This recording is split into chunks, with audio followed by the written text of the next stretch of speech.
Okay. All right. So we have that set. And so I'm here today with Dr. David Jeck, Superintendent of Fauquier County Public Schools. I welcome you. Thank you. I know you're going through quite something these days. But before we get started with what you've been going through this last 8 months, I'd really like to sort of hear from you, if you wouldn't mind sharing a story of, that illustrates how you've become the leader that you are today. Well, I would say that my journey has been, in some ways, it's been pretty typical, but I'd say my background is very atypical. I was raised in a very large family. There were 7 of us. None of my siblings attended college. My mother nor my father attended college. And I was a special ed student through most of grade school. In terms of, I look back on some of those teachers I had back then, and I think they would shudder if they knew what I was doing now, because it didn't seem to be in the cards for me. I was a good athlete, and that's really what led me to become a better student ultimately. And then that's the reason why I was able to go to college. Really had to do with the fact that I was a good athlete. Otherwise, I probably wouldn't have gone. And then I discovered that I had some abilities in some other areas, and I can remember some coaches along the way saying, you have potential as a leader, and I never ever looked at myself that way. But those coaches really were influential in terms of building my self-confidence. Now, I ultimately became a teacher and never ever planned to become an administrator. I taught and coached, and I really enjoyed it. And looking back now, those were the, not that I'm unhappy, but those were the really happy days, I think you probably heard me tell this story, Sandra, where I was actually in a class. I taught AP government in Louisa County, Virginia. I guess this is around 1995. And one of my students in the AP government class said, my mother's my mother's the middle school principal, and she's looking for a new assistant principal. You should apply. And I jokingly said, because I had a master's in curriculum, I didn't have a master's in leadership or administration. I jokingly said, sure, have her give me a call, and maybe we'll get together for lunch, and have her people get in touch with my people. It was just a 100% tongue in cheek. And she did. She called, and I went to see her, and 2 weeks later, I was an assistant principal. And it was, again, one of those experiences where someone else, and this is part of who I am as a leader, is mentoring others. It took someone else to look and say, I think you have potential as a leader. And so therefore, I'm going to provide you with this opportunity. It's kind of like sometimes opportunities find you and not the other way around. And this was an opportunity that found me. And so that's kind of the big picture, but I'll tell you specifically, I think, not to be too wordy, but if anyone out there feels that I'm a good leader, or I've come across or been a good leader in any school division I worked in, it's because I think I've demonstrated humility, and I've always put the needs of students first. And I have great empathy for students who struggle, because I was one of those students. And I shared at a meeting with other superintendents not long ago, and I said, if you've ever been in that situation where you felt like you were the dumbest one in your class, you know what I'm talking about, because I've had that experience as an elementary school student where I definitely felt that way, and it's a horrible feeling. So I have great empathy for those kids who struggle and who have a self-confidence issue and school anxiety issues. And my heart is with those kids. I mean, that's really where my heart is. I hate the political part. I don't mind saying it. I'll say it to anyone. I hate the politics.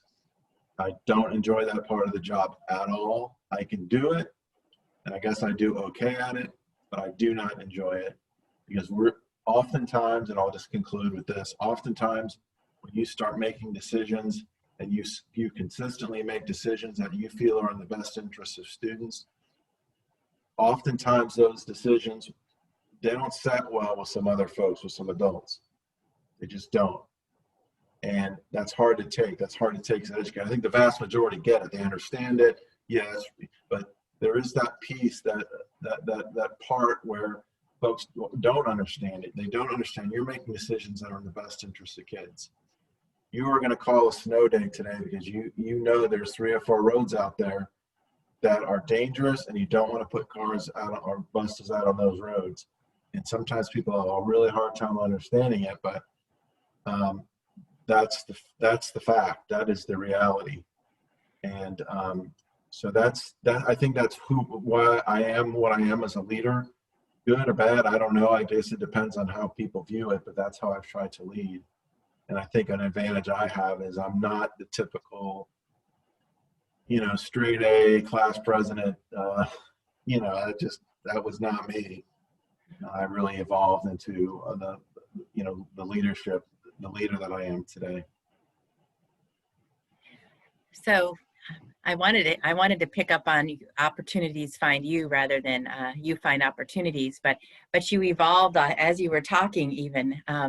And I'd like to kind of go on to a discussion about where do you find your strength? Because obviously you have the strength within you to stick with a decision. You make a decision and you believe you've made the right decision. And when you get tugged and pulled by everybody and their opinions, and maybe informed opinions and maybe not. So where do you find that inner core, that strength to keep you grounded? Well, that's a really excellent question. I would say 2 things. One, I'm a person of faith.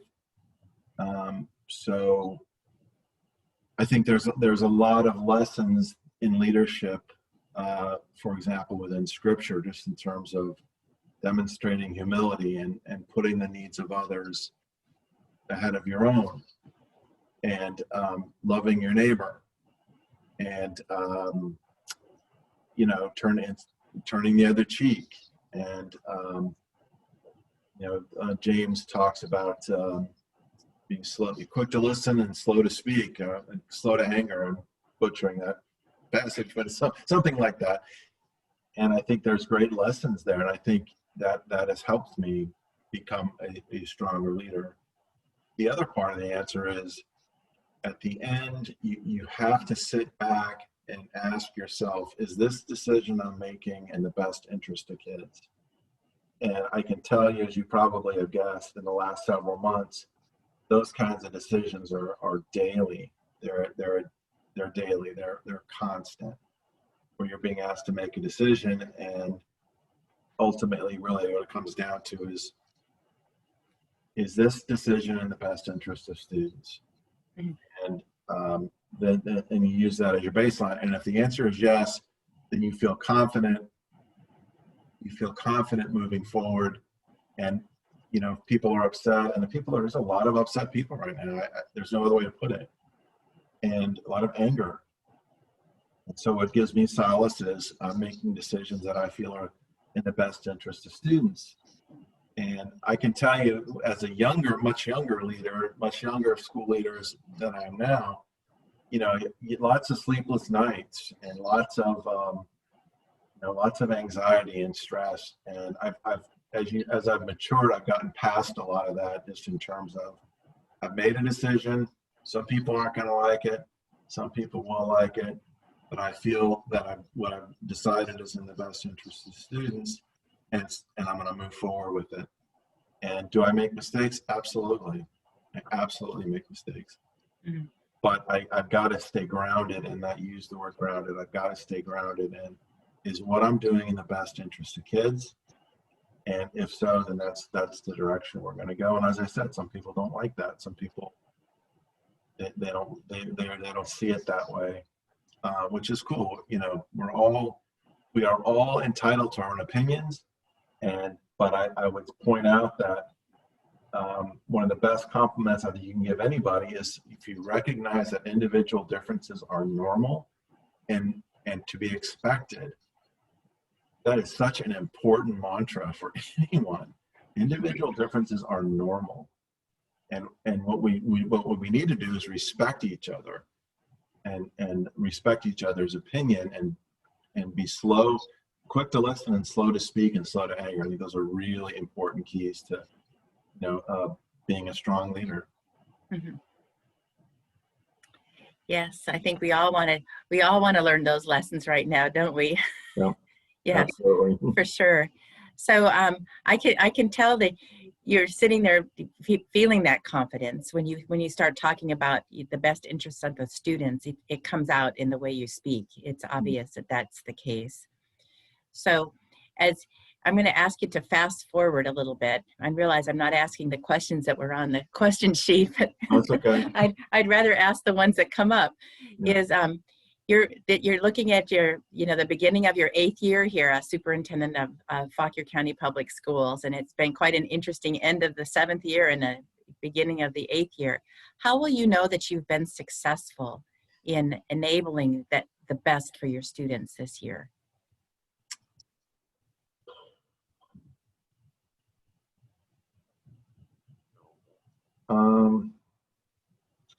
I don't know that I'll ever know. I mean, I guess I kind of look at it this way. When I taught, it was hard. I taught and I coached, right? Coaching in some respects was much easier in terms of gratification because you coach, your kids play well, you win, or you lose, but you play well. And then you have the outcome, right? There it is. Teaching is very different than that. And one of the nice things about social media is, and social media is a whole topic for another day, but I'm not going to do that one. Thank you. Every once in a while, I'll hear from a former student from way back, and they'll say, "Oh, you were the best teacher I ever had," or "You were my favorite teacher." And I'll think, "Wow, really?" It's like you don't know. I hope that when I leave this school community in a better place than I found it. I'm very proud of the fact that we have a 96% graduation rate, and that the graduation rate for students of color or students with disabilities is almost as high as our general graduation rate. Last year, we had the 2nd highest graduation rate in the state for students with disabilities. I'm very proud of that. So there's those data pieces that I can point at and say, here's where our graduation rate was, here's where our SAT scores were. Here's the number of kids who took AP courses or dual enrollment courses. But measuring the success of students who really struggle, that's tougher to do. We started some programs here to identify students earlier who, for our gifted programs, it's called a Kaleidoscope Project. It helps identify students who would not ordinarily be identified as gifted for a variety of reasons. Maybe because they don't have the support from their home. Maybe their English isn't very good. But we have a program where we're trying to identify students who wouldn't ordinarily be selected for our gifted services, and we're identifying, testing them, and they're entering the program. That's a real sign of success that I think I could point to after I'm gone and say, here's an area where we really improve. We improve with the number of students of color who are in our gifted programs or who are in our AP or government school programs, and our graduation rates and whatnot. But there's a reason why superintendents in Virginia, the average tenure is less than 3 years. Is that right? Yeah. I mean, there's a reason for that. It's very stressful, and it's hard to. You asked. It's such a good question. It's hard to pick those things out and say, well, here's why I was successful. Look at A, B, C, and D. That's really difficult to do. The data, I think, shows that I think we've been successful as a school division in the last 7 years. Yeah. But there's a lot more to it that's very subjective. That's really hard to point to. It is. I find that if I ask myself that question when I'm trying to do something new, is how will I know that I've done what I said I wanted to do? Yeah. It also helps me stay kind of focused as well. Yeah. And it holds my feet to the fire so that you don't get drawn out by the chaos every once in a while. Yeah. So how about during these last few months where things have just been up and down and all around, what have you learned about your team? I know you have a team, you have an organization. So what about the team that you have around you that's helping you with this process? What have you learned? Well, I've learned that, well, this isn't something I've learned. This is something I already knew. I'm very fortunate. I have a great team. I'm blessed with a really good team. I think it hasn't been until the last several months that I realized how understaffed we are. You mentioned one person, Tara, who's she's our public information officer. She's part of your organization, and she's a department of one. And that's it. It's her. And we have other leadership positions like that where that they are right now, they're just overwhelmed. And so I've learned, I've come to realize something I knew before, but it's really accentuated now, is we are understaffed and we are overwhelmed, and people are overwhelmed. And you cannot, here's the other thing, you cannot provide enough information to people. When you think you thought you've provided everything, a bunch more questions will pop up, or new issues will pop up. Last week we had a webinar, for example. We were providing information in real time, and we were allowing folks to offer questions, and we had nearly 200 questions in an hour that were submitted. And you can never provide enough information. And right now, my staff is just overwhelmed with questions that are coming in, barriers that they're having to address. Great example. We are now partially responsible to make sure people have Wi-Fi access in this county. The student-wise. When did that become our responsibility? But in part it is. I mean, we're working with the county, obviously, but that's suddenly our responsibility to make sure these kids have Wi-Fi access and they have a device, and maybe multiple devices, or maybe a hotspot device. So there are so many moving parts to this, and the questions and barriers that are coming in daily, it's just one after the other after the other. And I'm just very fortunate with my team. My team is very good. They're very hardworking. They have their own challenges. One thing I would note is that we all take this very personally. This is all a very personal challenge. We all want to do a good job. We all want to convey that we're answering the questions that are being posed, and that we're providing the information that's being requested. We don't want to feel like we failed anyone.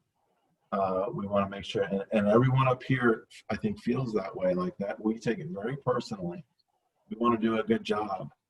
And it's very difficult when we get feedback like, well, you're not being transparent, you're not providing this and that. We're up to nearly 1,000 questions in our FAQ document that is posted in real time every day. And, it's just, you take it personally, but ultimately you got to do what's right. You want to provide the information, and you got to make decisions, and you got to move forward. And in that respect, I'm very, very fortunate with the team I have. Mm-hmm. So out of all of this chaos, what's a silver lining for you? What do you see coming out of this? You've got, we're talking to leaders here today. I got, my alumni, my 5 years of leaders here in the community. What have you learned that gives you hope, or gives you joy, gives you strength?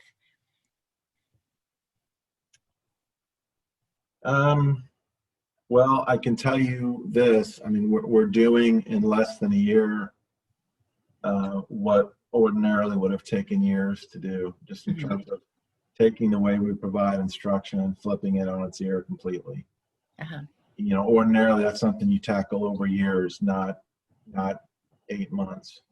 And so I'm proud of that, and that's a good thing moving forward. For example,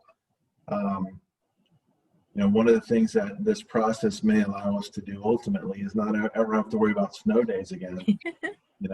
If everyone has a device and everyone has connectivity, great. We can perhaps provide instruction during snow days, and that way we don't miss a day. So that, I don't think the students aren't happy to hear that one, no, Dave. no, they will hate hearing that. But it's a nice thing, but it's that whole virtual piece where another silver lining, kids and teachers are being thrust into an instructional environment that's new and different, and they've had to learn it quickly. It's bam, you gotta know how to use Zoom, you gotta know how to use Google Classroom, you gotta know how to use Blackboard, you gotta know how to use that stuff. That's real world. Real world is, I've got that complaint a lot, particularly from some parents, like, all these platforms are so confusing, can't we just have one platform? Well, I get that frustration, but that's also that's the 21st century world. You have to be able to interact and do business on multiple platforms. And when kids go to college, you'll have to do it there as well. So there is a silver lining there in that this is something we got to figure out. This whole face-to-face,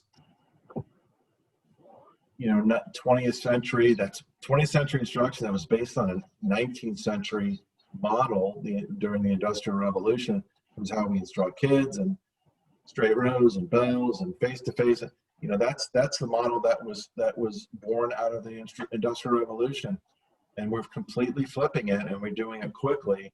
So that's been a silver lining. I'll tell you, the other silver lining that is political is, I think all of us, every 4 years when there's a presidential election, it creates disturbances and problems in schools.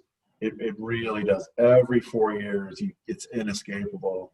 And that's one thing that we haven't had to fuss much with at all is we're in this model we're in. We're not having to worry about, what shirts kids are wearing to school, or, what they're saying, or what, any of that stuff. So that's been another. My wife, it's funny, I mentioned this because my wife and I were talking about this last night.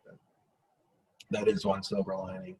Mm-hmm. But the bigger one is, we're learning this stuff, and we're getting into a different place, a different paradigm in terms of how we deliver instruction, and we did it quickly, and we're doing it, I think, pretty well. It's not perfect, mm-hmm. but it's happened quickly, and it's a skill set that kids and teachers have now that they didn't have 8 months ago, and I think that's a good thing. Yeah. So I wonder if are you listening to yourself and what you just said? So it seems to me that, the conscious leadership, we have the line, you're either below the line or above the line. So below the line, life is happening to you, and above the line, it's happening by you. And I believe that I heard you say that this is, sort of forced you in a way, probably decisions that were kind of in the background needing to be done about schools and instruction and the way we approach things, that you actually have been able to flip it. Whether people like the way it's happening right now, it sounds like you've taken something, I heard you say it yourself, something that would have taken years, and you've done it in a matter of months. Mm-hmm. So have you reminded yourself about that accomplishment? Well, I don't think it's my accomplishment. I think it's the teacher's accomplishment, and the school admins. I think we've just been able to work together and get it done. But I think, years from now, I think people will look back on this, and this will be a turning point, mm-hmm. in terms of how schools work. Yeah. And I think that's a very positive thing. And I hope that Fauquier County is recognized as being one of the school systems that were part of that change and part of that transformation, even though it's under horrible circumstances. But in the end, it's going to be a good thing. We started off the school year all virtual, and in the first couple of weeks, there was a lot of upset and angry and frustrated people because it was brand new, and there was all kinds of glitches with, streaming and technology and getting devices out. People were angry. And then after a few weeks, it died way down, and it was much more positive, and people were kind of figuring it out. And so that was a positive thing. Of course, now we're flipping again and doing something completely different on starting November 9th. Not completely different, but it's different. But I just hope it's lasting. I hope that, I guess in other words, what I'm saying is this. I hope that 2 or 3 years from now, we're not back sage on the stage, teachers talking at kids, and kids not having ownership of their own instruction and using technology to learn and working on projects independently. And I hope we're still doing those things rather than getting back to teacher teach, kids listen, they're passive receptors of information. It's not ideal. It's not an ideal way to instruct kids. Mm-hmm. So I'd say that's a big silver lining, a big silver lining. I think so. Getting people, change is always hard for all of us. Mm-hmm. So let me kind of conclude is if you wanted to impart one piece of wisdom to the people listening today about your takeaway from the last few months, from a leadership perspective, what would that takeaway be? What would you like people to remember? I think it's, I'm going to repeat something I said earlier, but it's worth repeating. Yes, excellent. Leadership, in my view, is, leadership is about being humble human beings. And again, I'm going to repeat some of the things I've said. It's being, putting the needs of others before yourself. It is treating people with respect, even if you disagree with them. And it's treating individual differences as normal and healthy. We are the country we are because we are made up of lots of different people with lots of different ideas. And that's why so many of these folks ended up here to begin with. We don't all think alike, and we don't all, we shouldn't. We're all different. And when we start looking at others, it's like this. Here's a great illustration of what I'm trying to say. All right. I get hundreds of emails a day, and I do try to. A lot of them are vendors, but I try to go through all of them, and my assistant helps me out. And I'll often get this response back from folks who email me. They'll say, "Well, you're just not listening. You're just not listening." And I'm speaking for all the kids in my child's classroom, or I'm speaking for all the parents in my child's school. Okay, first, you're probably not. Second, I'm listening, but there's hundreds of different opinions out there, and I respect all the opinions. I mean, I respect people's opinions, but ultimately, as a leader, you have to make a decision. And the normal pushback you'll get from folks is, "You're not listening to me." Well, if you mean I'm not listening to you in terms of you're not doing what I'm telling you should do, that's different than listening. Yes, I hear what you're saying, and I'm going to take it into consideration, and I will use it as kind of fodder for my decision making. But if as a leader you're just taking input and you're constantly changing your decision based on who's talking to you and what they're telling you and sharing opinions, then you're not going to be a very good leader. At some point, you got to make a decision based on feedback, and you move forward, and then expect people to be angry, especially if it's a controversial subject. Expect people to be angry, and they may say things like, "Well, you didn't listen to me." Well, I did listen to you, but maybe I didn't agree with you. Or I did listen to you, but I decided to do this other thing because this other thing maybe has a greater benefit than what you described. Or I listened to you, but there's 25 different variables that are associated with this issue that you're not considering and that I have. Okay. Or lastly, sometimes you'll hear someone say something or propose something and you'll go, "That's a great idea. And yeah, I like that idea. I'm going to do that." The webinar we had last week was a case in point. It was from a week and a half earlier. Someone said, "You really need to have a webinar, invite parents to, ask questions and provide answers in real time." I wrote back and said, "Great idea. We're going to do that." So that's kind of my big picture answer to that. The one thing that I think more importantly is the comments about humility, respect, individual differences being normal.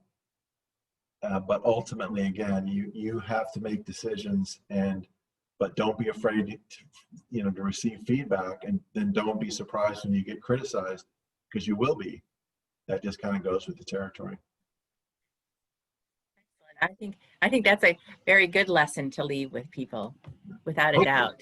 Yes, I know. Well, I tell you what, I really do appreciate it. I know you're very busy. I feel quite honored that you could take the time and sit here and chat with me today. And I could actually chat with you more. We need to like hook up at the Orlean Market for a beer Oh or yeah, something. What do you think? yeah. We spent a lot of time with the early And market. we could keep it light. Yeah, we could keep it light. Yeah, we like going to the market. We have a lot of good friends there. It's a good hideaway for us.